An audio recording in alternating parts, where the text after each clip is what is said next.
Visiting Tirumala, the abode of Lord Balaji, is a dream come true for every Hindu.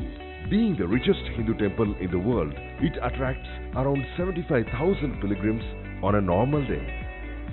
It is no less than a task to plan for the visit, getting darshan and completing it with limited exertion. You would have some queries for sure.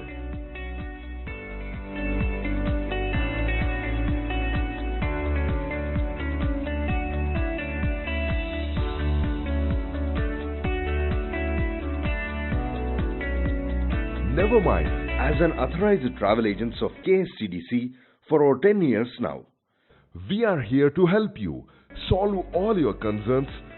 Just relax and visit us at our website www.karnatakatravelguide.in for a one-day tour to Tirupati by KSTDC bus package. Rest, we will take care to make sure what you get and set the right expectations. We suggest you to go through this video. Just get your booking done with our website www.karnatakatravelguide.in. We are sure you will decide your travel on the spot. KSTDC main office is located in Yeshwanthpur. This is where all the tours start. KSTDC operates 3 multi-axle Volvo and single-axle Volvo buses to Tirupati every day on weekdays and 4 to 5 buses on weekends to accommodate all the tourists. Since there are enough buses from KSTDC, it can accommodate even those who plan at the last minute. The travelers must carry their ID proofs to confirm their travel. They are mandatory for the trip. The buses start from Yeshwanthpur TTMC bus stand and Sri Satya Sai Tourists 4th Block Jayanagar every evening at 8:30 p.m. There are good numbers of pickup points on the way. The route is Yeshwanthpur TTMC bus stand, Maurya Hotel, Hudson Circle, Ulsoor, Vivekananda Metro Station, ITI Gate and Hoskote. And the other route is Sri Satya Sai Tourists 4th Block Jayanagar, Hudson Circle, Ulsoor, ITI Gate and Hoskote. After crossing Hoskote, the bus stops at a good and hygienic restaurant for dinner at about 10 p.m. A place where you can get vegetarian food, fruits and juices. The bus reaches outskirts of Tirupati at about 3 a.m. Stops at a decent hotel for a break and for freshening up. The guide coordinates with the hotel staff in allotting rooms for all the tourists. The hotel has sufficient rooms with basic facilities including attached bathrooms and hot water facility for bathing. The bus moves to Sri Padmavati temple at about 4 a.m. and reaches the temple at 4:30 a.m. The visitors would have enough time to visit the temple and have good darshan till 5:40 a.m.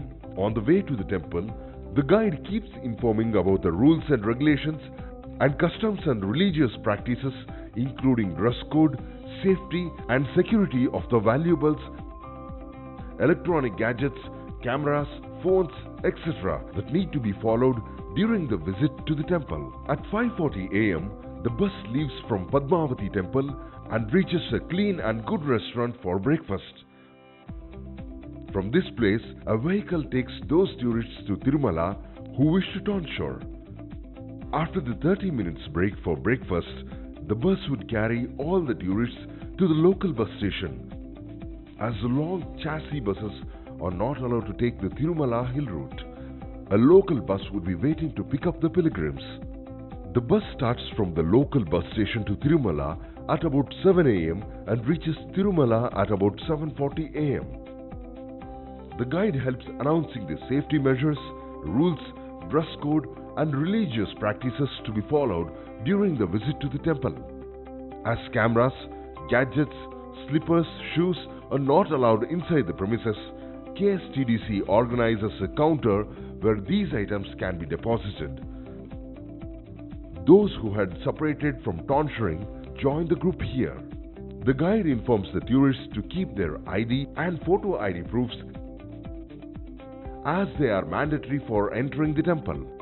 At 9 a.m., the guide himself brings entry tickets to all the tourists and issues them to the tourists. The guide informs the tourists the assembling place while returning to avoid any confusion while coming back. He also accompanies the tourists to the main entrance of the special Rs 300 queue at about 8:45-9 am. From there, it would take about 1.5 to 2 hours for the darshan of Lord Venkateshwara. By the time the tourists return, the guide organizes to get the famous Tirupati Ladu Prasadam and distributes to all the tourists. By informing the guide, you can also get extra laddus. There is no need for the KSTDC tourists to stand in long general queue for darshan or for getting Ladu Prasadam. He guides all the tourists back to the counter to collect the items deposited and from there to the local bus to proceed downhill. By the time the bus reaches Tirupati, the tourist bus will be ready for returning. The bus leaves Tirupati at about 12:30 p.m. A lunch break at about 1:15 p.m. in a good vegetarian restaurant on the way and a coffee break near Kolar at 4 p.m. is provided. The bus reaches Hoskote at about 5:30 p.m. and from there to all the dropping points one by one and finally to Yeshwanthpur at about 7:30 p.m. There ends a wonderfully organized one-day Tirumala Tirupati Darshan. Seat arrangements ಎಲ್ಲ ಚೆನ್ನಾಗಿದೆ. ಆಮೇಲೆ ಬಸ್ನಲ್ಲಿ staff ಚೆನ್ನಾಗಿ cooperate ಮಾಡಿದ್ರು. ಆಮೇಲೆ even lodging ಫೆಸಿಲಿಟಿನೂ ಚೆನ್ನಾಗಿತ್ತು. Then ಒಳ್ಳೆ experience.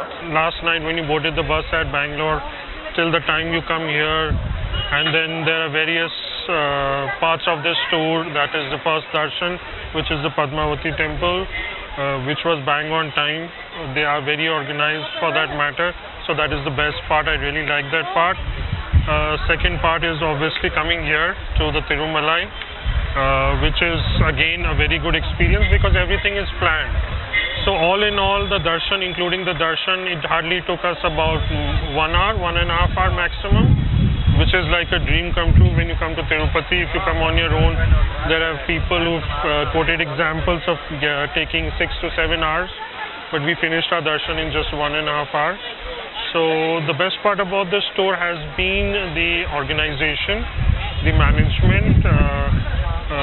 Kudos to the person who's managing this trip.